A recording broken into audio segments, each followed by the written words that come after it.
José Legault, Michel David, Alec Castonguay, bonsoir. Bonsoir. Bonsoir. Alors, la nouvelle est tombée et Dr Arruda l'a confirmé lors du point de presse de 13 heures. Une femme de 54 ans de la Montérégie, en pleine forme apparemment, qui, après avoir reçu une dose d'AstraZeneca,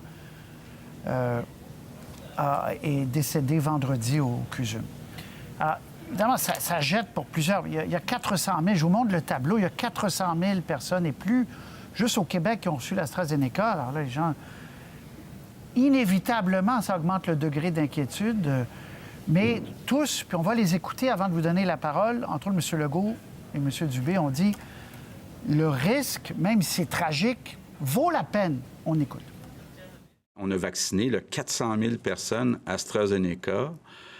C'est 400 000 personnes qui ont beaucoup moins de risques d'attraper la COVID, d'être hospitalisés, puis éventuellement de décéder. Donc, dans balance d'inconvénients, je continue à penser que c'est un risque calculé. Mais évidemment, quand on pense à cette femme-là, sa famille, ses proches, bien, d'abord, j'offre toutes mes sympathies, puis c'est dur.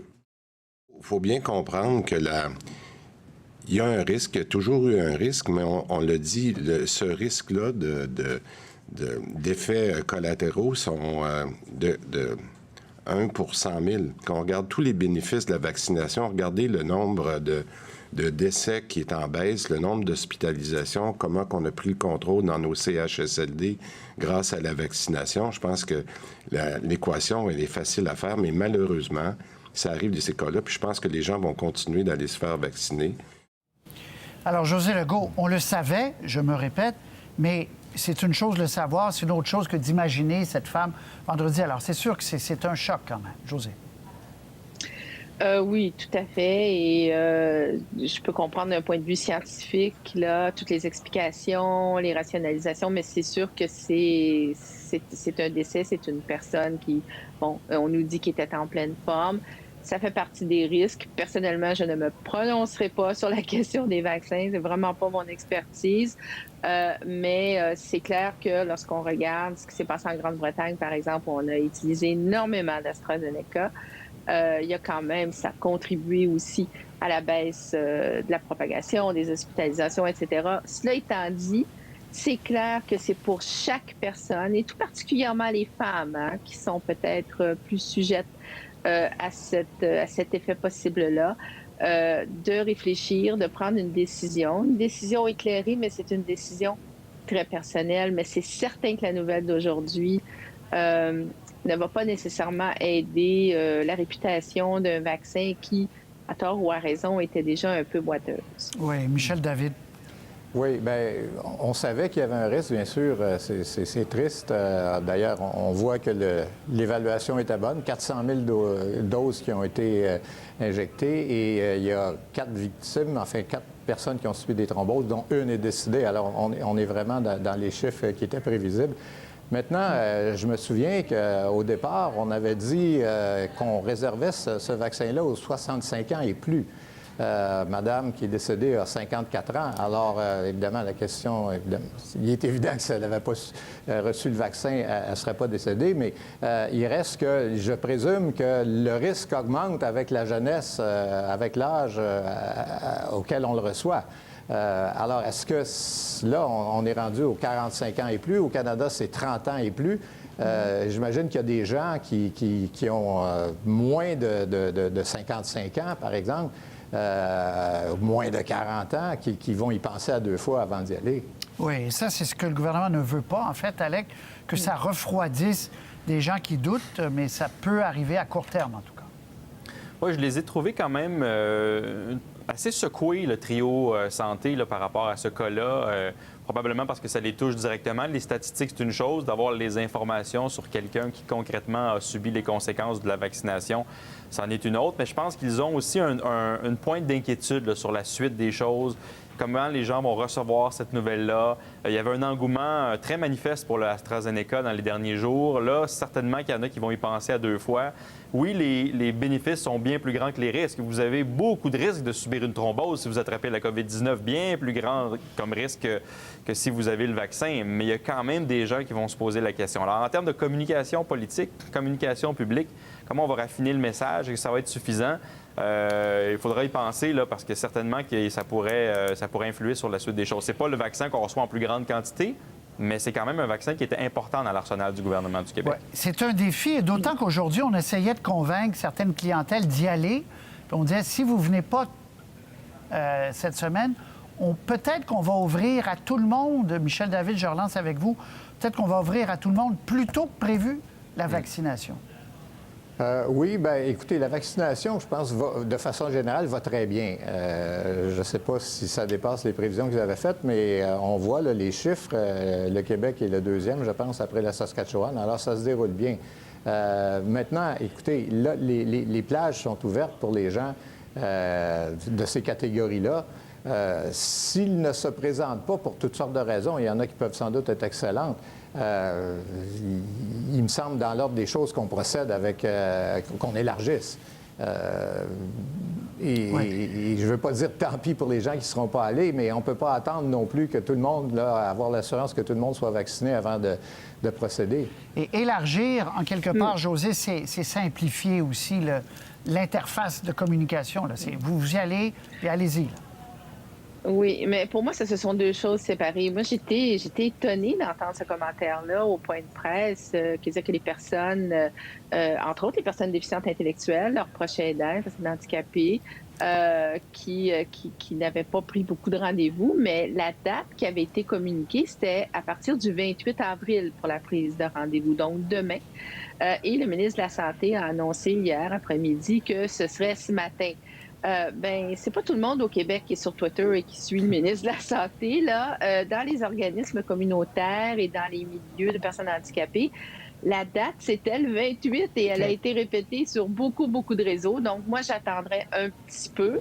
Je dirais aussi qu'il y a déjà un certain nombre de personnes handicapées qui ont été vaccinées, soit dans les ressources intermédiaires. Ça avait été un arrêté ministériel au mois d'avril. On en avait parlé ici en ondes, Patrice.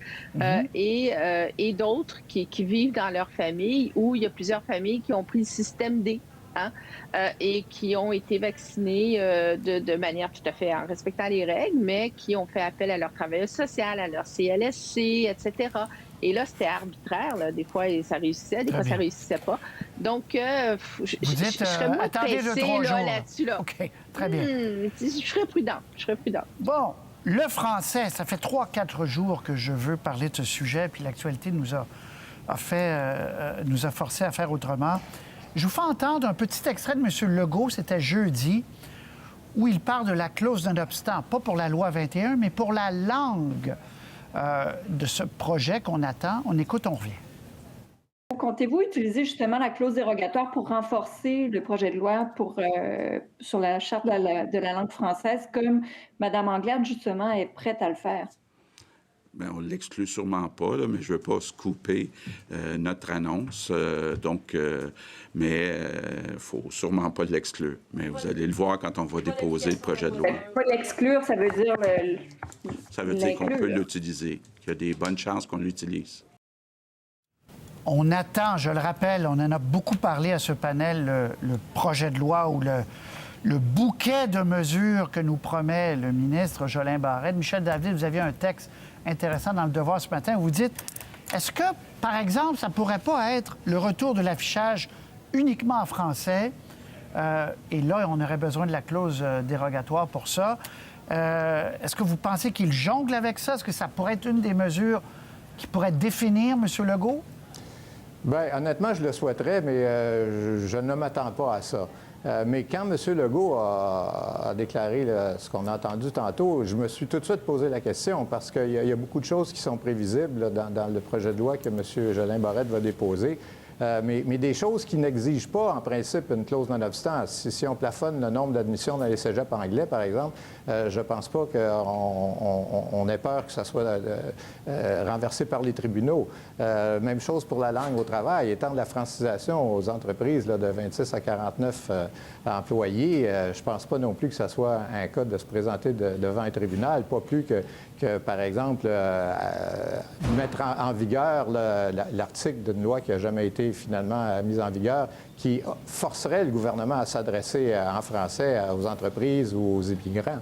Alors, qu'est-ce qui requerrait une clause non-obstant? Bien, tout de suite, on pense à l'affichage. C'est la seule fois où ça a été utilisé dans une loi linguistique, là, en 88, c'était la loi 178, précisément pour maintenir la règle de l'unilinguisme français dans l'affichage commercial qui avait été invalidée par la Cour suprême. Alors, est-ce que c'est ce à quoi pense M. Legault? Peut-être, mais je ne le sais pas. Et je m'y attends pas, d'ailleurs. Mais non, mais en même temps, c'est intéressant, Michel, vous posez la bonne question. Si c'est pas ça, qu'est-ce qui requiert la clause dérogatoire dans le dossier de la langue? Parce que José Legault, M. Legault le laissait entendre avec un sourire. Regardez, vous allez voir, attendez, soyez patient, mais c'est pas impossible qu'on l'utilise. Oui, mais c'est pas garanti non plus. Là, c'est qu'on est face à une boîte à surprise. Hein? On ne sait pas ce qu'il va y avoir dans ce bouquet de mesures costaudes promises par le ministre Simon Jolin Barrette pour renforcer la loi 101. Et très franchement, on part de très loin. Là. Moi, je documente les reculs de la langue française depuis 25 ans. Donc, ça fait longtemps là, qu'on a des problèmes. Donc, on part de très, très loin. Moi aussi, je serais étonnée qu'on touche à l'affichage commercial, par contre, parce qu'il y a tellement d'autres urgences. Donc, on ne le sait pas. Ce qui semble plus difficile à comprendre, c'est le temps que ça prend. Ouais. Et là, il y a des tiraillements. Est-ce qu'il y a des tiraillements au Conseil des ministres? Est-ce que le premier ministre hésite sur un certain nombre de choses? Mais moi, j'ai pris la déclaration de M. Legault comme étant bon, ben s'il faut, on l'utilisera, là, mais à moins qu'il y ait pris goût avec la loi 21, je ne sais pas. Mais on ne sait vraiment pas à quoi s'attendre dans les faits. Bon. Qu'est-ce qui achoppe Alec Castonguay? Pourquoi c'est si long? Pourquoi c'est si long avant de présenter? Bon, l'affaire des cégeps, M. Jolin Barrette, en conférence de presse, avait dit oui, on songe à ça, d'appliquer la loi 101. M. Legault, une heure après, au Salon Bleu, avait dit non. Là, on ne sait plus. On pourrait plafonner plus tôt. Où vous en êtes dans votre analyse de ce bouquet qui n'arrive pas? Bon, d'abord, au gouvernement, on est convaincu que présenter quelque chose d'aussi important, alors qu'on a, par exemple, une deuxième vague en janvier ou une troisième vague qui se pointait, c'était pas une bonne idée. C'est un débat de société qui devait se faire avec un peu plus de sérénité, qu'on attendait donc une accalmie. Si elle se produit quelque part en mai, en juin, on devrait y arriver avant la fin de la session. Il y a aussi des gens au gouvernement qui trouvent que c'est pas une mauvaise idée de retarder le projet de loi sur la langue parce qu'on veut en faire un arsenal politique pour la campagne électorale. Plus ce sera proche de la campagne, mieux ce sera. Ça sera plus frais dans les esprits. On aura le débat autour de ça. Il y a une autre possibilité qu'on n'a pas abordée. Moi, je pense que François Legault, avec un sourire comme celui-là, s'apprête à l'utiliser, la clause non-obstant. Je ne vois pas un premier ministre qui se fait un beau sourire comme ça puis qui finalement ne l'utilise pas. Moi, j'ai l'impression qu'il va l'utiliser. Il est tenté. Il est tenté. Mais pour faire quoi? Mais il y a une autre option. Il y a l'option de l'utiliser sans véritablement en avoir besoin. Parce que d'un point de vue nationaliste, de pouvoir dire ce loi-là, peu importe par où on va la prendre, elle est inattaquable, le français, c'est important. La loi 21, c'était clair qu'elle allait être invalidée par les tribunaux. On en avait besoin. Est-ce qu'on en a vraiment besoin pour la langue? J'ai hâte de voir les détails. Si c'est l'affichage, c'est vrai, Michel a raison, il y en a besoin. Mais est-ce que pour le reste, il va vouloir la blinder? Un peu comme René Lévesque le faisait à une certaine époque où il blindait tous ses projets de loi de la clause non-obstant en protestation avec le rapatriement de la Constitution. Est-ce qu'on va l'utiliser pour pouvoir dire le français, c'est important, puis on va l'utiliser, même si en réalité, on n'est pas sûr qu'on en aurait vraiment besoin. Il y a toujours cette possibilité-là aussi qu'elle soit dans cette loi-là pour ça. Il y a une possibilité peut-être, pour ce qui est du cégep, à partir du moment où on plafonne les places, est-ce qu'on va dire la priorité sera accordée aux anglophones de souche, par exemple? Et ce qui sous-entend qu'il y a des francophones qui pourraient ne pas y avoir accès, même s'ils le voulaient. et qui pourrait peut-être s'adresser aux tribunaux pour dire « je suis victime de discrimination en fonction de la langue ». Peut-être que c'est ça. Alors, on a hâte de voir la proposition de M. Jolin Barrette qui nous disait à cette antenne il n'y a pas si longtemps, oui, c'est prêt presque, mais il y a d'autres considérations qui sont ajoutées, on s'en doute, évidemment. Merci beaucoup à vous trois. Bonne soirée, à très bientôt. Au revoir. Au revoir. Pour voir nos émissions en entier, rendez-vous sur la chaîne ICI RDI.